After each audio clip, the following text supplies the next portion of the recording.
Cette intervention de chirurgie endodontique fait suite à un échec des traitements initiaux et concerne les incisives maxillaires supérieures gauche 21 et 22. Une volumineuse lésion apicale est objectivée par les différents examens complémentaires. On peut voir sur le cone beam que les corticales vestibulaires et palatines sont soulevées et parfois détruites ponctuellement.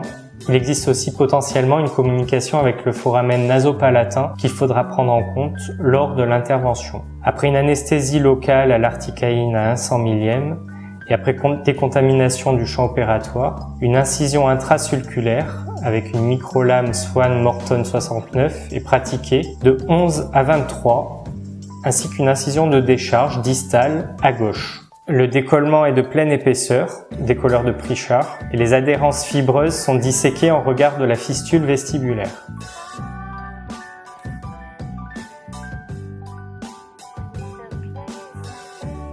Donc là on voit le décollement en épaisseur totale.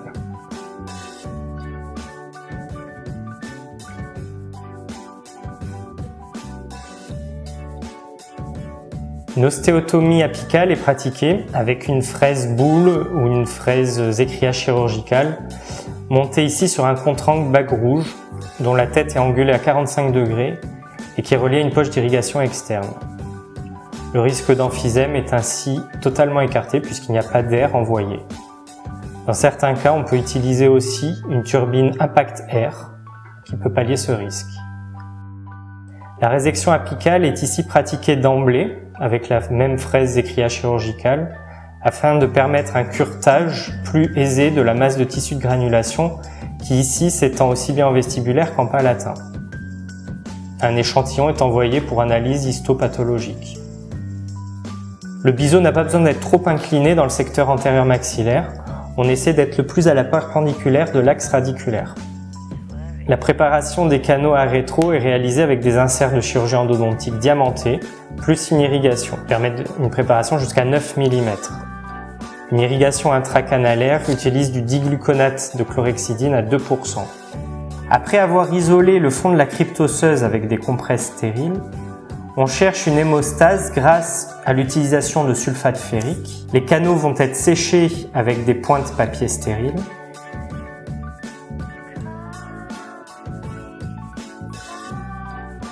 Le matériau d'obturation utilisé ici est un ciment biocéramique de consistance dite putty que l'on prépare en petites carottes qui seront prélevées avec une micro-spatule dont la partie active dans le prolongement du manche permet déjà d'écraser le matériau dans le canal préparé.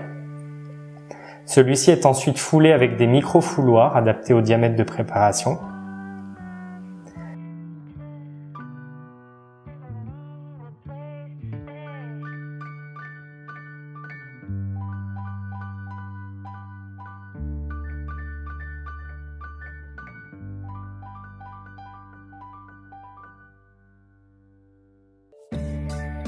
Après le dernier apport, un micro-brunissoir permet d'obtenir un état de surface lisse. Un dernier polissage de l'extrémité apicale peut être effectué avec la fraise Zechria chirurgicale.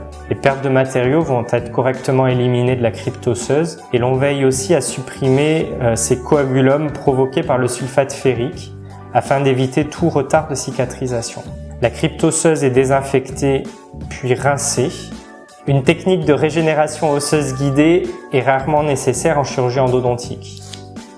Pour ma part, j'utilise une éponge collagène qui me permet de remplir en quelque sorte physiquement la cavité ainsi que de stabiliser le caillot.